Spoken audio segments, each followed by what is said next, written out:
Some MPs are urging a change in attitudes towards foreign workers and more support for firms who rely on them.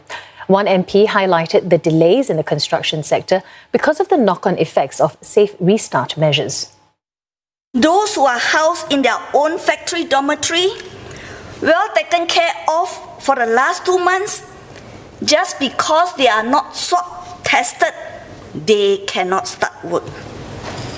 Contractor said, 等来等去 swab 来 swab 去 天都亮了 This compulsory swab test exercise can easily stretch until August or September. So, how to start work? Madam Lee also highlighted that construction firms are still concerned over swabbing costs. She urged the authorities to absorb it beyond August.